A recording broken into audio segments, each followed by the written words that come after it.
بسم الله الرحمن الرحيم وكذلك نري إبراهيم ملكوت السماوات والأرض وليكون من الموقنين فلما جن عليه الليل رأى كوكبا قال هذا ربي فلما أفل قال لا أحب الآفلين فلما رأى القمر بازغا قال هذا ربي فلما أفل قال لئن لم يهدني ربي لأكونن من القوم الضالين فلما رأى الشمس بازغة قال هذا ربي هذا أكبر فلما أفلت قال يا قوم إني بريء مما تشركون إني وجهت وجهي للذي فطر السماوات والأرض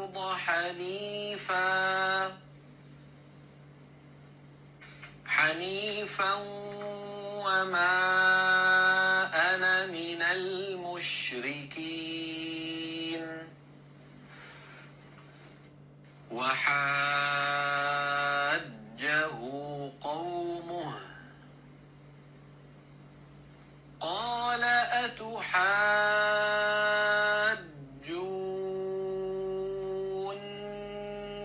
في الله وقد هدان ولا أخاف ما تشركون به إلا أن يشاء ربي شيئا وسع ربي كل شيء علما أفلا تتذكرون وكيف أخاف ما أشركتم ولا تخافون أنكم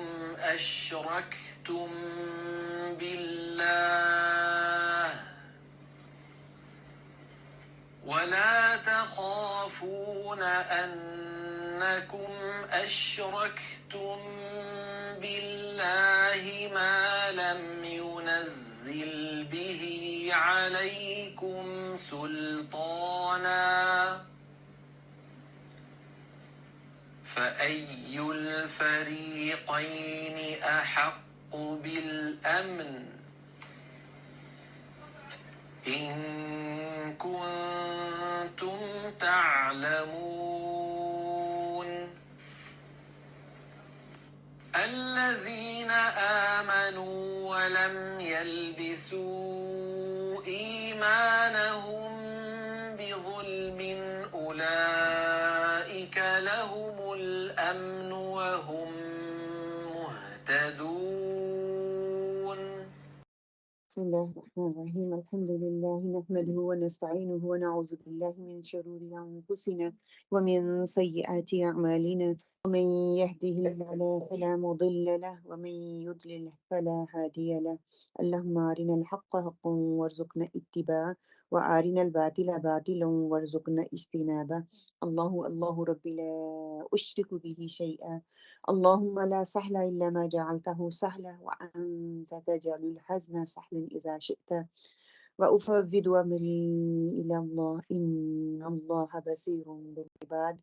الحمد لله الذي بنعمته تتم الصالحات. الحمد لله على كل حال. اللهم اجعلني أحبك بقلب كله وأرضيك بجهد كله. اللهم ثبتنا عند الموت بلا إله إلا الله.